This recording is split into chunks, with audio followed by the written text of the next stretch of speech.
Hello everyone, welcome to Sonu career institute. आज इस video के अंदर हम कंप्लीट डिक्शनरी को खत्म कर रहे होंगे फ्रॉम जीरो टू एंड। अब इस वीडियो के अंदर हम देखने वाले डिक्शनरी एग्जैक्टली होती क्या है, प्लस उसके कुछ फंक्शंस क्या होते हैं वो देखने वाले। प्रीवियस वीडियो के अंदर हम डेटा टाइप वाली वीडियो के अंदर हम देख चुके हैं कि डिक्शनरी क्या होता है। एक नॉन प्रिमिटिव टाइप का डेटा टाइप होता है जो मल्टीपल वैल्यूज को क्या करता है, स्टोर करता है एक सिंगल वेरिएबल के अंदर। बट अभी इसमें मेन इंपॉर्टेंट क्या है डिक्शनरी का, डिक्शनरी क्या करता है, डेटा को जो स्टोर करता है but in the form of key and value के पेयर। ध्यान से देखो, आप अगर हम डेफिनेशन देखें हमारी, a dictionary is a collection of data that stores the data in key value pair. मतलब जो भी आपका डेटा रहता है वो किसके फॉर्म में स्टोर होता है, पहले की रहती है फिर उसकी वैल्यू रहती है उसके सामने। आप आपके रेगुलर डिक्शनरी अगर देखते हो तो उसमें भी क्या रहता है, पहले आपका की रहता है, मन से एक वर्ड रहता है स्पेसिफिक, उसके बाद उसका मीनिंग रहता है। इसी तरीके से हमारी सेम डिक्शनरी पाइथन के अंदर भी काम करती है। क्या करती है वो, आपका जितना भी डेटा होता है पहले की लेता है फिर उसका वैल्यू स्टोर करता है। लेट्स सपोज अभी यहाँ पे अगर हमें क्रिएशन देखें, क्या देख रहे हैं हमारे पास एक एग्जांपल। और एक इंपॉर्टेंट पॉइंट है, डिक्शनरी हम हमेशा कर्ली ब्रेसेस का यूज करते हैं। बट आपके दिमाग में डाउट आ रहा होगा कि प्रीवियस वीडियो के अंदर हमने सेट्स पढ़ा था, सेट्स को भी हमने कर्ली ब्रेसेस में यूज किया था, तो हम डिक्शनरी को भी कैसे कर्ली ब्रेसेस में यूज कर सकते हैं। ये डाउट सबको आता है, बहुत ही कॉमन डाउट है। तो अब इसका मतलब क्या होता है, सेट्स और डिक्शनरी में डिफरेंस क्या होता है। सेट क्या करता है, जो हमारे डेटा को स्टोर करता है, बट वो कैसा स्टोर करता है, यूनिक वैल्यूज को। कैसा स्टोर कर रहा है, यूनिक वैल्यू को। हाँ, भले ही वो कर्ली ब्रेसेस यूज करता है बट वो एलिमेंट्स को स्टोर करता है, यूनिक एलिमेंट्स को स्टोर करता है।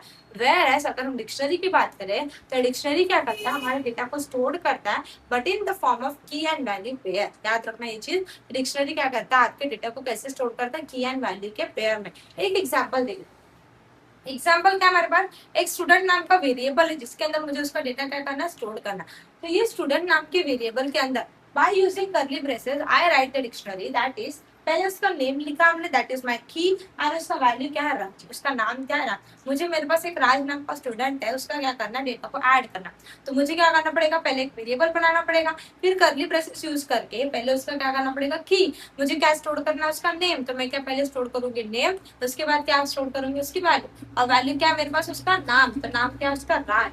नेक्स्ट क्या करूंगी, एज। अब एक चीज याद रखना है कि I use here double inverted comma. Why, because we are using string here. Name क्या है, राज का, इन सब क्या एक स्ट्रिंग है, इसलिए हम क्या यूज कर रहे हैं, डबल कोट्स यूज कर रहे हैं। तो हमें क्या करना पड़ेगा, नेम और राज किसके मदद से लिखना पड़ेगा, डबल कोट्स के अंदर। एज क्या है हमारा, स्ट्रिंग है, बट एज के अंदर जो वैल्यू है वो क्या रहेगी, एक इंटीजर रहेगी, इसलिए हमने यहाँ पर इंटीजर के लिए क्या लिखा है, 7 क्या लिखा है हमने, 20। मतलब एक मेरे पास राज नाम का स्टूडेंट है जिसकी एज 20 है, उसने मेरे पास कोर्स क्या ज्वाइन किया, पाइथन कोर्स ज्वाइन किया। होने के बाद अब याद रखना है आपको, एवरी की and value pair would be differentiate by the comma. मतलब हर एक वैल्यू को आपको क्या करना है, सेपरेट करना with the help of comma. बाद में आपको आफ्टर कर्ली ब्रेसेस यूज करके क्लोज कर देना है इसको।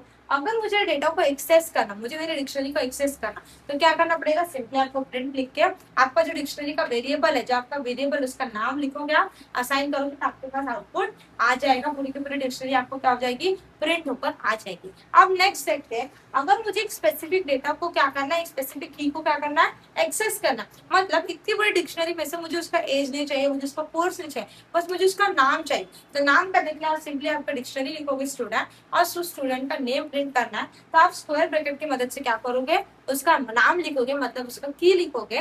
दैट इज, अगर आपको स्टूडेंट प्रिंट करना, स्टूडेंट नाम के डिक्शनरी के अंदर आपको क्या करना है, उसका नेम चाहिए। तो पहले आप लिखोगे प्रिंट, प्रिंट के अंदर डिक्शनरी का नाम दैट इज माय स्टूडेंट, उसके बाद आप उसका नेम असाइन करोगे तो क्या आ रहा होगा आपके पास, उसका वैल्यू आ रहा होगा, दैट इज नेम के अंदर क्या स्टूडेंट है, राज। तो हमारे पास आउटपुट में क्या आ रहा होगा, राज आ रहा होगा। क्लियर है स्टूडेंट, यहाँ तक के। नेक्स्ट अभी हम आगे देखते हैं। अभी हमें क्या करना है, डेटा को एक्सेस करना है बट किसकी मदद से, गेट की मदद से। मतलब हमारे पास अभी डॉट गेट नाम का एक फंक्शन है, मींस गेट नाम का ही फंक्शन है, हम उसको डॉट के मदद से एक्सेस करते हैं। हमने क्या किया, गेट फंक्शन की मदद से हमारी डिक्शनरी को एक्सेस करेंगे। क्या किया हमने, मुझे अभी क्या करनी है, उसकी एज एक्सेस करनी है। मतलब जो मेरी डिक्शनरी है उसके अंदर मुझे क्या एक्सेस करना है, उसका एज एक्सेस करना है। तो मुझे क्या लिखना पड़ेगा, प्रिंट स्टूडेंट, जो डिक्शनरी का नाम है मुझे वो लिखना पड़ेगा। फिर डॉट गेट, गेट क्यों यूज करना, मुझे गेट करना है ना, इतनी बड़ी डिक्शनरी में से मुझे उसको गेट करना है, उसके एज को गेट करना है। तो डॉट यूज करना है, because we are using function here और मेथड हियर। तो हमें क्या करना पड़ेगा, डॉट गेट पैरेंथेसिस के अंदर उसका नाम जो हमको एक्सेस करना है दैट इज एज। अगर आपको नेम एक्सेस करना हो तो नेम लिखो, एज एक्सेस करना हो तो एज। बट रिमाइंड ऑलवेज कि हमें क्या करना है, डबल कोट्स यूज करना है। तो एज के बाद आप उसको क्लोज कर दो, तो आउटपुट में क्या आ रहा होगा, 20 आउटपुट में आ रहा होगा। नेक्स्ट देखिए आप, मुझे अभी क्या करना है, एलिमेंट को ऐड करना, मतलब मेरी डिक्शनरी में एक और एलिमेंट को अगर ऐड करना तब मुझे क्या करना पड़ेगा, सिंपली मुझे क्या करना पड़ेगा, डिक्शनरी का नाम, उसके बाद क्या ऐड करना है मुझे, सिटी। सिटी किसके अंदर यूज करना पड़ेगा, स्क्वायर ब्रैकेट किसके अंदर लिखना पड़ेगा, स्क्वायर ब्रैकेट। तो स्टूडेंट के अंदर मैं क्या करूंगी, सिटी लिखूंगी, सिटी में मुझे क्या ऐड करना है, नागपुर, तो मैंने सिटी करके क्या कर दिया, नागपुर। और जब मैं स्टूडेंट को प्रिंट कर रही होंगी तो मेरे पास पूरा का पूरा स्टूडेंट का आउटपुट आ रहा होगा, मतलब ये तीन के साथ साथ मेरे पास और एक वेरिएबल आ रहा होगा और एक की वैल्यू का पेयर आ रहा होगा, दैट इज सिटी, और सिटी का क्या आ रहा होगा, नागपुर। व्हाट अबाउट अगर मुझे डेटा को अपडेट करना, मतलब मुझे क्या करना है, मेरी एज को अपडेट करना, 20 के बाद क्या रखना है, 21, तो मुझे क्या करना पड़ेगा, सिंपली मेरे डिक्शनरी का नाम स्क्वायर ब्रैकेट यूज करके एज, जो हमारा प्रीवियस वाला था एज था, तो एज का हमको की वैल्यू चेंज नहीं करनी, सॉरी की का हमको वैल्यू चेंज करना है, की चेंज करना है कि नहीं, तो की के अगर पहले 20 था, मुझे क्या करना है 21, तो आप सिंपली की लिखोगे, की के बाद आप 21 असाइन करोगे, तो ऑटोमेटिक आपके पास जब प्रिंट स्टूडेंट करोगे अब 20 की जगह क्या आ रहा होगा 21, मतलब same data as it is print हो रहा होगा, एडिशनल में हमारे पास सिटी आ रही होगी, बिकॉज हमने सिटी के बाद ये प्रिंट किया, तो आपके पास सिटी आ रही होगी और एज में आपके आ रहा होगा 21 आ रहा होगा। तो अब हम देखते हैं फंक्शंस ऑफ डिक्शनरी, डिक्शनरी की कौन कौन से फंक्शंस है जो हम यूज करते हैं हमारे डिक्शनरी के अंदर, वो देखते हैं। So let's start. पहला फंक्शन तो हम देख चुके हैं कीज का, सॉरी गेट का, कि गेट क्या करता था, वैल्यूज को एक्सेस करता था, गेट का था। दूसरे से स्टार्ट करते हैं, दूसरा हमारे पास क्या है, कीज। कीज क्या करता है, आपके डिक्शनरी के अंदर जो भी कीज है वो क्या करता है, रिटर्न करता है। एक चीज याद रखनी, सभी की सभी फंक्शन जो हमने लिखे हैं व्हाइट बोर्ड पे, उसके लिए सारी की सारी के लिए अपने को रेफरेंस एग्जाम्पल क्या लेना, ये वाला डिक्शनरी लेना है, due to the shortage of space मैंने एक ही बार डिक्शनरी लिखा, हर फंक्शन के अंदर वही यूज करने वाले। क्लियर है। तो कीज क्या करता था, जितने भी डिक्शनरी के अंदर कीज है वो सब क्या करेगा, रिटर्न करेगा। जैसे यहाँ पे नेम एज सिटी क्या है, हमारे पास कीज है, उनके आगे वैल्यू, तो जब आप लिखोगे स्टूडेंट डॉट कीज, तो आउटपुट में आपके पास क्या आ रहा होगा, कि जितने भी कीज है हमारे पास डिक्शनरी के अंदर वो सब आउटपुट में आ रहा होगा। कीज फंक्शन के नाम में ही दिखा है कि वो क्या रिटर्न करता है, आपको कीज रिटर्न करके देता है। नेक्स्ट क्या है वैल्यू, अब जैसे कीज करना था रिटर्न, कीज फंक्शन क्या करता था, सारी डिक्शनरी की कीज रिटर्न करता था, वैसे ही वैल्यू क्या करता है, हमारी कंप्लीट डिक्शनरी के अंदर के जितने भी वैल्यू प्रेजेंट है वो सब रिटर्न करके देता है। क्लियर है आपको यहाँ तक के स्टूडेंट, लिखना क्या है, बस प्रिंट स्टूडेंट डॉट वैल्यूज लिखना है, ऑटोमेटिक क्या आ जाएगा, वैल्यूज प्रिंट होकर आएगी। अब ये याद रखना है हमें कि क्या रखते हैं हम फंक्शन हमेशा पैरेंथेसिस में, तो बस मेथड इसलिए डॉट ऑपरेटर से कॉल करेंगे उसको, फंक्शंस कैसे लिखते हैं हम, पैरेंथेसिस के साथ। नेक्स्ट देखते हैं आगे। नेक्स्ट क्या, आइटम। अब आइटम्स क्या करता है, आइटम फंक्शन क्या करता है, की और वैल्यू को एक साथ रिटर्न करता है। मतलब अभी हमने देखा कीज फंक्शन क्या करता था, कीज रिटर्न करता था, वैल्यू फंक्शन क्या रिटर्न करता था, वैल्यू रिटर्न करता था। वेयर एज जो आइटम्स है हमारे पास वो क्या करेगा, कीज और वैल्यूज दोनों रिटर्न करके देगा। जैसे कि यहाँ पर देखो आप, प्रिंट स्टूडेंट डॉट आइटम, तो जितने भी आपके पास स्टूडेंट के पास आइटम्स है, डिक्शनरी के अंदर आइटम है, वो सब क्या होगा, आउटपुट में सब कुछ आ जाएगा। क्लियर है। नेक्स्ट अपडेट, अपडेट क्या करता है, वैल्यू को या तो ऐड करेगा या तो कुछ चेंज करने के लिए काम पर। क्या लिखा है, एड न्यू आइटम और अपडेट द एक्सिस्टिंग आइटम, जो पुराने आइटम है उसको अपडेट करेगा या तो न्यू आइटम को ऐड करेगा।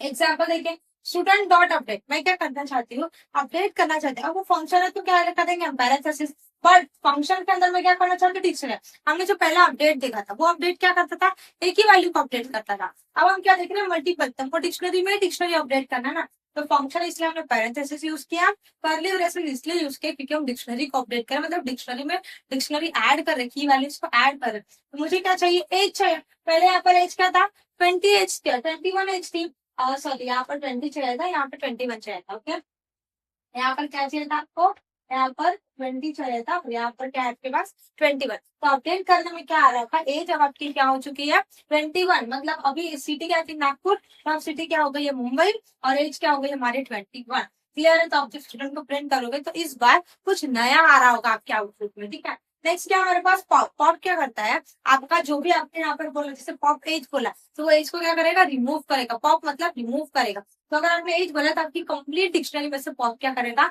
उस स्पेसिफिक एज क्या करेगा, रिमूव करेगा। अब इस पॉप के साथ हमारे पास एक और फंक्शन होता है, पॉप आइटम्स। पॉप आइटम्स क्या करता है, आप जिस इसको बोलोगे, जैसे पॉप आइटम बोला, वो बाय डिफॉल्ट क्या करेगा, लास्ट वाले एलिमेंट को रिमूव करेगा। मतलब जो भी की वैल्यू आइटम्स हमारी वो क्या करेगा, वो रिमूव कर देगा ऑटोमेटिक लास्ट वाले, ये भी नहीं कि पहली दूसरी, ऑटोमेटिक क्या करेगा, लास्ट वाले रिमूव करके दे देगा। क्लियर है। नेक्स्ट है कॉपी। कॉपी क्या करता है, आपकी डिक्शनरी की कॉपी को क्रिएट करता है। जैसे एक डिक्शनरी आपने ऑलरेडी बनाई है, बस उसी की डिक्शनरी को दूसरी बार कॉपी कर देगा। एग्जाम्पल में देखिए, न्यू स्टूडेंट नाम के डिक्शनरी के अंदर मैंने एक न्यू स्टूडेंट फिर से वेरिएबल बनाया, उसके अंदर मैंने क्या किया, स्टूडेंट नाम की जो डिक्शनरी थी उसको कॉपी कर दिया, स्टूडेंट डॉट कॉपी फंक्शन से क्या किया, उसके अंदर न्यू स्टूडेंट के अंदर ऐड कर दिया। तब मैं जब न्यू स्टूडेंट प्रिंट कर रही होगी तो मेरे पास क्या आ रहा होगा, न्यू स्टूडेंट के अंदर जितने भी मेरे स्टूडेंट का डिटेल्स है वो सब आ रहा होगा। बाद में मैं क्या कर सकती हूँ, उसको अपडेट कर सकती हूँ। जैसे कि मुझे अपडेट करना, मेरे पास एक स्टूडेंट था, मैंने उसको ऑलरेडी एक डिक्शनरी बना दिया है, मुझे दूसरे स्टूडेंट के लिए फिर से इतना सब लिखना पड़े, तो बेटर क्या रहेगा, मेरे न्यू स्टूडेंट के अंदर वो वाली जो डिक्शनरी है वो कॉपी कर दूंगी। सिर्फ वैल्यू को ही तो चेंज करना है, ये तो एज इट इज ही रखना, डेटा तो वही रखना, बस उसके नाम को चेंज कर रहा हूँ, नंबर को चेंज करना, तब मैं ये यूज करूंगी कॉपी फंक्शन। क्लियर? नेक्स्ट है क्लियर। क्लियर क्या करेगा, ऑटोमेटिक आपके डिक्शनरी की पूरी की वैल्यूज को रिमूव कर देगा, एम्प्टी डिक्शनरी आपको प्रिंट करके दे देगा। जब आप लिखोगे प्रिंट स्टूडेंट डॉट क्लियर, तो स्टूडेंट का जितना भी था वो सब क्या कर देगा, डिलीट कर देगा, और आपके पास क्या आ रहा होगा, क्लियर फंक्शन, मतलब एम्प्टी करली ब्रेसेस आ रहा होगा, एम्प्टी डिक्शनरी आ रहा होगा। इसी के साथ एक और हमारे पास डिक्शनरी है सेट डिफॉल्ट। सेट डिफॉल्ट क्या करता है, अगर कोई डिक्शनरी में जैसे हमारे पास आइटम नहीं एग्जिस्ट करता है और मैं क्या करना चाहती हूँ, उसको ऐड करना चाहती हूँ, तो वो क्या करेगा, सेट डिफॉल्ट मतलब डिफॉल्टली आपने जैसा सिर्फ क्या लिखा है यहाँ पे, आपके पास 4 ही चीजें, 1 2 3 ही चीजें, आप और एक चीज ऐड करना चाहते हो, let suppose roll number add करना चाहते हो, तो आप डॉट सेट डिफॉल्ट करोगे, पैरेंथेसिस के अंदर आपको जो की चाहिए दैट इज रोल नंबर चाहिए, तो आप डबल कोट्स के अंदर रोल नंबर लिखोगे, कॉमा देके आपको जो ऐड करना है, जैसे 201 ऐड करना है, तो 201 करोगे, तो आपके आउटपुट में क्या आ रहा होगा, इसके साथ साथ वो भी आ रहा। और अगर वो डिक्शनरी में ऑलरेडी वैल्यू है, मतलब यहाँ पे रोल नंबर ऑलरेडी अगर एग्जिस्ट करता है, तो वो कोई एरर नहीं दे रहा होगा, वो चीजें एज इट इज प्रिंट करके देगा, वो नई वाली वैल्यू प्रिंट करके नहीं देगा। तो यहाँ तक कि हमने हमारे डिक्शनरी को बहुत अच्छे से खत्म किया है, समझ चुके हैं। हमने डिक्शनरी के डेफिनेशंस को देखा था, डिक्शनरी एक्जैक्टली होती क्या है, डिक्शनरी की वैल्यू हमने primitive non primitive data type के अंदर भी हमने डिक्शनरी को पढ़ा था, प्लस इस वीडियो के अंदर हमने डिटेल एक्सप्लेनेशन लिया, तो अभी हमारी डिक्शनरी हो चुकी है। अब नेक्स्ट वाली वीडियो के अंदर हम मिलेंगे, तो मिलते हैं नेक्स्ट वीडियो के अंदर। Learn to live tomorrow with us.